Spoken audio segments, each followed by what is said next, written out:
Sprague still has the bag over his head as we continue our conversation on Oregon State and what happened to them this weekend.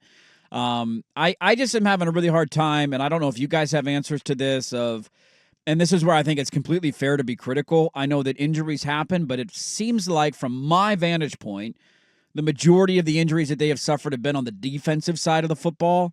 Yeah, a couple weeks ago, it was definitely the defense. Like, they just got obliterated, injury-wise up front. So I get it. Like, you can at least make an excuse in your head of, oh, that's why we gave up 42 points in Nevada. It's because we're playing a tight end, a defensive end, and we have no depth there. Like, I can compute that in my brain, and it can make sense. This is an offense in Oregon State that early in the season scored 38 points against Purdue, 39 points against Colorado State. They did lose to Nevada, but they scored 37 in that game, technically 45 if you count the pick six. They scored 37 in that game. They lost to UNLV. They scored 25 points. Like, that's a month stretch where you went 38, 39, 37, 25. And you now, I believe, in your last 3 games, you have scored a total of 2 touchdowns, if I'm not mistaken. 2. You had one against Cal, which came with a minute to go in the game. Time, yeah. And then you had the 1 touchdown against San Jose State, and you were shut out. Is there something I'm missing here? Is everybody hurt? Because it doesn't seem like they are.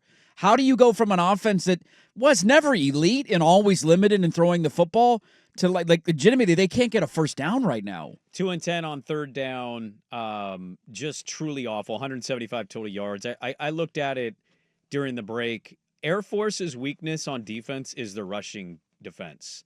They're 7th in their conference. You had 69 total rushing yards. Hankerson played. Now, they did suffer some offensive line injuries early in the year. Yeah, I felt like they've gotten healthier, though, as the year has gone on. And you can certainly point to injuries, but I'm sorry. There's not a single Beaver fan that preseason was like, hey, we won't be able to push around Air Force to get a W. So, like, that's kind of where I'm at is, like, Beaver fan telling me, oh, this is not quite what we thought, and it's going to take some time. No, that nobody would have believed that. Nobody wanted to hear that. This was a pivotal year for them. I had them 8-4, and that was on the low end for a lot of people. So I'm just looking at this now, and I'm trying to be as honest as I can.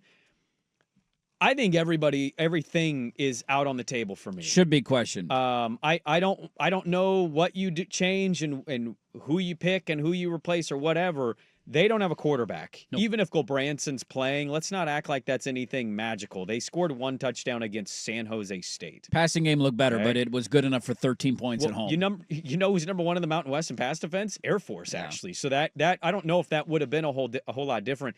Their targets aren't that great, or at least they haven't played very well. Like, Walker's been good. Terry's come on a little bit. Other than that, it's kind of like a coin flip of who's going to emerge for you.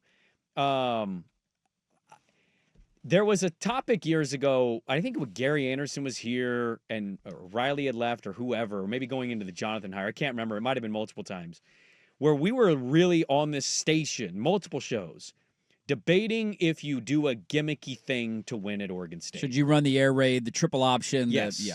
And I think, I can't believe I'm here, but I'm kind of leaning in, if you're going to play football at a smaller level, because they're a Mountain West team now. They operate like a Mountain West team. They're playing like a middling Mountain West team. They're basically going to be in the Mountain West. Give me something exciting. And we can throw this at Orem, and I know we'll talk a lot of Oregon with him.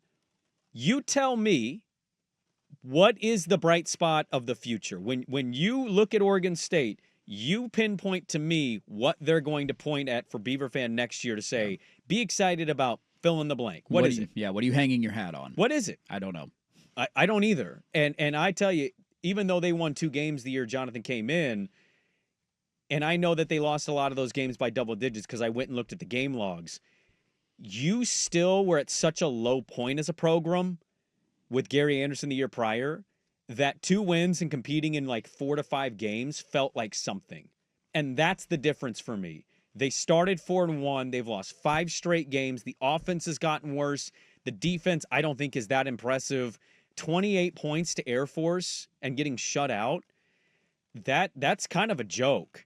And I don't think the coach knows what the problem is my other concern. That's an issue. Because he's not going to come out and say, we're not good or it's troubling. I honestly don't know if he can pinpoint the problem. And now if you just think it's quarterback and they hit the portal, cool. Who are they going to get in the portal? Yeah.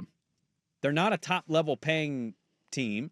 You're going to have to find somebody similar to McCoy from a smaller level that's not making the jump into a big-time school. Yeah, you got to go find a Sluka. Yeah. I don't know who that is. Maybe that person's looming for them and all will be right. But right now, I just don't think there's a whole lot to point to that's really optimistic. Yeah, I think it's just alarming because there were at least things they were doing positively early in the year, and they have done nothing but regress as the season has gone on. By a substantial margin, Dirt. That's not good because you see a lot of teams that can have their ups and downs, and I'm not surprised in the least. Like, both sides of this argument can be true of, well, what did you expect? The cupboard was bare. There's not a lot of talent. They don't have depth, blah, blah, blah. Like, yeah, of course, all that's true. I never thought they were going to win 10 or 11 games this year. Me either. It's not outside of the realm of possibility with the schedule that they have, or unrealistic, I should say, with the schedule they've had to say you should win 7 games. I mean, at a minimum, a minimum, you should get to 7 or 8 wins this year, and losing 28-0 to Air Force is inexcusable. And having no offense at this point in the season and regressing is inexcusable. And I'm with you. If I were a Beaver fan, I would want everything to be on the table. Oh. The question is with the administration, is it? And I think the answer to that is no. But that's a whole different conversation. The worst part of this, and I know we need to go to Orem.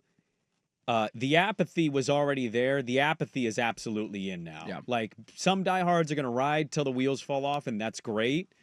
I'm going to be very curious to see the pregame photos of the attendance and how much crimson and gray is going to be in that building. Senior day this weekend, too. Yeah, and thanks to our seniors, but that's not selling people, man. Yeah. What this is right now, and now you got Mateer coming in town, and they're pissed off because they lost. It's going to be really tough.